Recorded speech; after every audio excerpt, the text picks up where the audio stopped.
2026 সালের মধ্যে যুক্তরাজ্যের মোটরওয়েতে দেখা যাবে চালকবিহীন গাড়ি।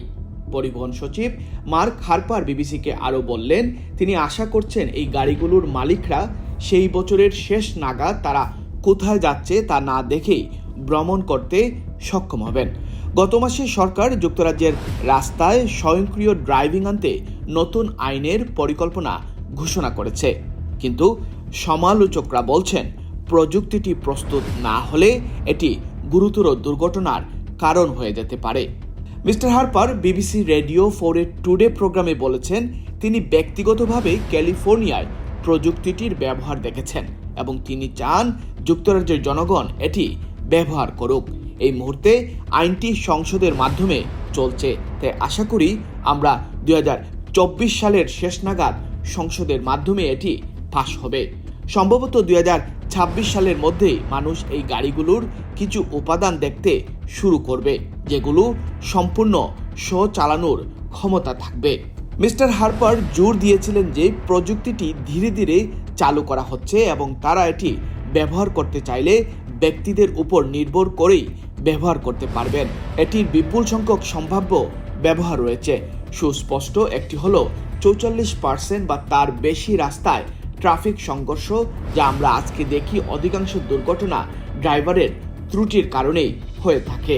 এই ধরনের প্রযুক্তির সত্যিকার অর্থে সড়কে নিরাপত্তা উন্নত করার একটি বাস্তব সম্ভাবনা রয়েছে, শুধু চালকদের জন্যই নয়, যারা যাত্রী আছেন তাদের জন্য, অন্যান্য দুর্বল রাস্তা ব্যবহারকারীদের জন্য, পথচারী, সাইকেল চালকদের জন্য। সত্যিকার অর্থে সড়ক নিরাপত্তা উন্নত করার জন্য এটি কাজ করবে। যদিও সম্পূর্ণ স্বয়ংক্রিয় যানবাহনগুলি মার্কিন যুক্তরাষ্ট্র এবং চীনের পাবলিক রাস্তায় লক্ষ লক্ষ কাজ করছে, যুক্তরাজ্য তাদের সম্পর্কে অনেক বেশি সতর্ক রয়েছে। গাড়ির কিছু মডেল আসে যা ড্রাইভার সহায়তা প্রযুক্তি নামে পরিচিত আছে, যা আশেপাশের ট্রাফিকের সাথে সামঞ্জস্য রেখে গাড়ির অবস্থান বজায় রাখতে পারে এবং তাদের সঠিক লেনে রাখতে পারে। কিন্তু একজন মানব চালকের অবশ্যই চাকার উপর তার হাত থাকতে হবে এবং সর্বদা রাস্তার দিকে দৃষ্টি রাখতে হবে। শুধুমাত্র ফোর্ড মুস্তাং মাচ যুক্তরাজ্যের চালকদের ইংল্যান্ড, ওয়েলস এবং স্কটল্যান্ডের মোটরওয়ের নির্দিষ্ট অংশে চাকা থেকে হাত সরিয়ে নেওয়ার অনুমতি দিচ্ছে এবং গাড়ি প্রস্তুতকারক বলছে যে চালকদের অবশ্যই রাস্তার দিকে ঝোঁক রাখতে হবে যদি এটি কোনো স্বয়ংক্রিয় গাড়ি হয়।